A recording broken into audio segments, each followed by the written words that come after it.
धुत होकर उल्टी कर दे दर्शकों के सामने, इसलिए उसकी बात मान लेनी चाहिए? नहीं माननी चाहिए।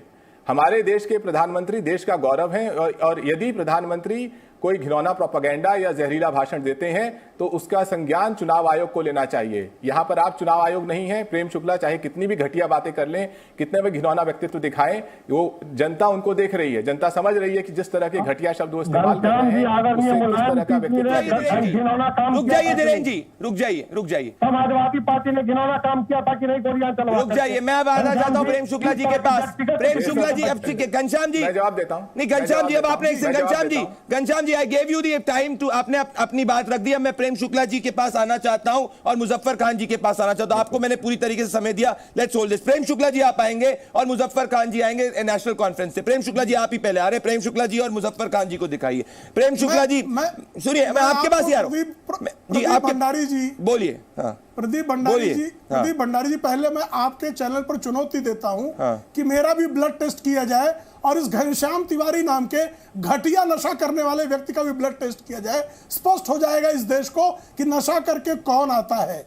मैंने जीवन में नशा नहीं किया है, लेकिन ये नशे में ही आता है। और जिस तरह की घटिया भाषा का प्रयोग, ये बकरी चोर की पार्टी का नहीं, उसने व्यक्तिगत हुआ प्रदीप जी, मैं व्यक्तिगत नहीं हुआ। चलिए आप दोनों सीनियर नेता हैं, इसको छोड़िए। जो बलात्कारी व्यक्ति को बलात्कार के कन्विक्टेड व्यक्ति को जो पोस्टर बॉय बनाते हैं, अब आ जाते जो बकरी चोर को पोस्टर बॉय बनाते हैं, जो मां भारती को डायन कहने वालों को पोस्टर बॉय बनाते हैं, जो ईद के दिन बिजली देकर जो है दिवाली के दिन बिजली कट करते हैं, इस तरह के विकृत सांप्रदायिक हैं। जो लोग आतंकवादियों का मजहब ढूंढ के उसको छोड़ते हैं, इतने घटिया सांप्रदायिक हैं। उस घटिया पार्टी का घटिया प्रवक्ता जिस तरह की घटिया भाषा का प्रयोग करता है, उससे समझ में आता है कि अखिलेश यादव के नापदान से प्रकट होकर इस तरह के प्रवक्ता जो हैं वो टेलीविजन पर शाब्दिक प्रदूषण कहते हैं। आप दोनों ने नहीं कर सकते। अब आप दोनों ने सिर्फ शाब्दिक प्रदूषण कर। अब मैं आगे आना चाहता हूं। आप दोनों को मैंने कर दिया ये डिबेट। अब ये डिबेट को मैं पर्सनल नहीं रखना चाहता हूं, दर्शकों के विवेक पे मैं छोड़ रहा हूं अब, और मैं आना चाहता हूं मुजफ्फर खान जी के पास। मुजफ्फर खान जी, मेरी बात ध्यान से सुन लीजिए। मेरा एक बहुत इनोसेंट सा सवाल है, और मेरा सवाल यही है कि पी चिदम्बरम कह रहे हैं कि वो सिटीजनशिप अमेंडमेंट एक्ट जो नागरिकता देने का कानून है उसको हटा रहे। तो जब वो ये कह रहे हैं तो भाई उस नागरिकता किसको मिल रही है? बौद्ध को मिल रही है, धार्मिक अल्पसंख्यक जो पाकिस्तान अफगानिस्तान के अंदर है उनको मिल रही है। तो ये जब पी चिदम्बरम हटाने की बात करते हैं तो जनता तो यही सवाल पूछेगी, भैया मुसलमान वोट को खुश करने के लिए ऐसा क्यों कर रहे हो? मुजफ्फर खान जी। प्रदीप जी, इसमें मुसलमान वोट को खाली खुश करने वाली बात नहीं है। बहुत सारे फ्लाज हैं सिटीजनशिप एक्ट में, और जो एनआरसी है उसमें बहुत सारे डिफेक्ट्स हैं, इसमें कोई दो राय नहीं है। दूसरा, जो आज मुद्दा था डिबेट का कि ऑनरेबल प्राइम मिनिस्टर साहब ने जो कल तकरीर की है वो वाकया ही हेट स्पीच की उस हिट लाइन में आती है। किसी प्रधानमंत्री से हम ये तवक्को नहीं करते हैं कि वो 14% जो पॉपुलेशन है मुस्लिम कम्युनिटी की, उनके खिलाफ ये कहें कि संपत्ति जो है वो एक मेजॉरिटी कम्युनिटी से जो 80% से। अरे प्लीज आप बीच में, मुझे बोलना अच्छा नहीं लगता, मैंने कभी बीच में इंटरफेयर नहीं किया।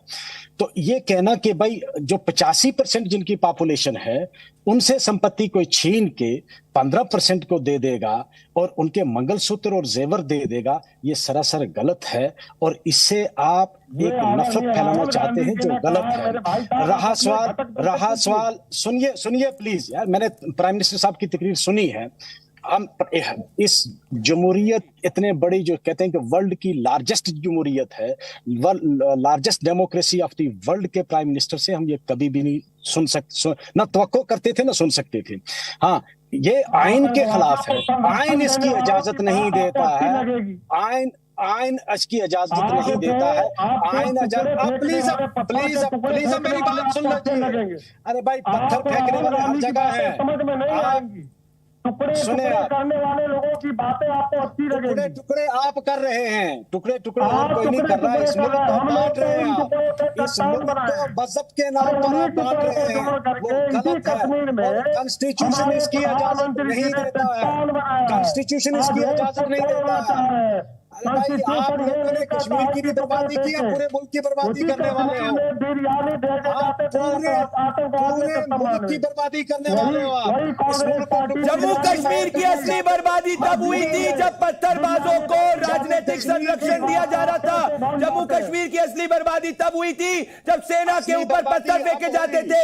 जम्मू कश्मीर की असली बर्बादी तब हुई थी जब भारत के झंडे के बजाय पाकिस्तान के झंडे को वहां लहराने के लिए मनोबल बढ़ाया जाता था। जम्मू कश्मीर की असली बर्बादी तब हुई थी जब सेपरेटिज्म के नाम पे वहां पे पाकिस्तान परस्ती चलती थी। समझे आप? प्रदीप जी जम्मू कश्मीर में मैं राष्ट्रवाद के मुद्दे पे कोई फिनबट नहीं सुनूंगा, बाकी सब आपकी राजनीति चलती रहे। काम नहीं है, आप छोड़िए। आपसे भी कोई लेक्चर सुनने की जरूरत तो मेरी भी बात आप सुन लीजिए। मैं यहाँ पे जम्मू कश्मीर मेरे हमारे देश के बारे में कुछ भी गलत नहीं सुनूंगा। अरे तुम्हारे देश के बारे में, तुम्हारे देश नहीं हमारा देश है, आपका भी देश है। आपके लिए वही सोच, तुम्हारा देश। जम्मू कश्मीर अलग नागरिक, अलग संविधान, अलग चीज। यही आपने फैलाया, यही आपने 70 साल फैलाया, यही आप 70 साल फैलाया जो आपकी दुकान बंद हो गई है। आपने नहीं दिया, ये आपने दुकान आपकी बंद हो गई, यही दुकान आपकी बंद हो गई ना, यही दुकान आपकी बंद हो गई, यही दुकान आपकी बंद हो गई जिसके कारण आपको दिक्कत हो गई। क्या तुम्हारा देश मतलब क्या है? ये देश 140 करोड़ देशवासियों का है। आप चाहते हो जम्मू कश्मीर का व्यक्ति अलग सोचे, जम्मू कश्मीर का व्यक्ति अलग सोचे? अरे भाई छोड़िए इन चीजों को यार। तुम क्यों बीजेपी की वकालत? बीजेपी की बात नहीं, आपने बोला जम्मू कश्मीर की बात कर रहा हूं, जम्मू कश्मीर की बात कर रहा हूं। जम्मू कश्मीर को आपकी ना तो नसीहत की जरूरत है। जम्मू कश्मीर हिंदुस्तान का हिस्सा है, हिंदुस्तान का हिस्सा रहेगा। वो तो आपके कहने से नहीं होगा, और जो तरीका आपने अपनाया उससे जम्मू कश्मीर के लोग जो है आपने नाराज किए। आपके कहने से नहीं जम्मू कश्मीर बन जाएगा। आप झंडे के जोर से जम्मू कश्मीर लेना चाहते हैं, वो नहीं मिलने वाला। मिलने वाला कश्मीर के लोग, मिलने वाला मतलब क्या है? मिलने वाला मतलब क्या है? मिलने वाला मतलब क्या है? जम्मू कश्मीर हमारा है, किससे लेंगे हम? पूरा वंग हमारा है, किससे लेंगे हम? अरे जम्मू कश्मीर वाले भारत के दूसरे नागरिकों से अलग नहीं है। जम्मू कश्मीर वाले भारत के दूसरे नागरिकों से अलग नहीं है। भले जम्मू कश्मीर हो, पंजाब हो, कहीं भी हो, सब एक है। क्या बात कर रहे हैं आप? अलग है। क्या सोच? क्या अलग नहीं है? यही सोच है, यही सोच है सेपरेटिस्ट सोच, यही सोच है सेपरेटिस्ट सोच। हम सब भारत के नागरिक हैं, कोई अलग नहीं है। किसी को अलग सिटीजनशिप की बात नहीं है। भारतीय संविधान डुअल सिटीजनशिप अलाउ नहीं करता है, समझे आप? आप तकरीर करेंगे या मैं बोलूंगा? नहीं तो आप जो अगर बोलेंगे अलग अलग, मैं जम्मू कश्मीर के लोगों के लिए खड़ा हूं, समझे आप? आप सेपरेटिस्ट वाली बात मत करिए मेरे सामने। आप छोड़िए, आप मैं आइंदा कभी आपके चैनल वो सब मत करिए आप मेरे साथ। जम्मू कश्मीर के मुद्दे पे जो करना करिए, वो उधर बात दूसरी बात करके।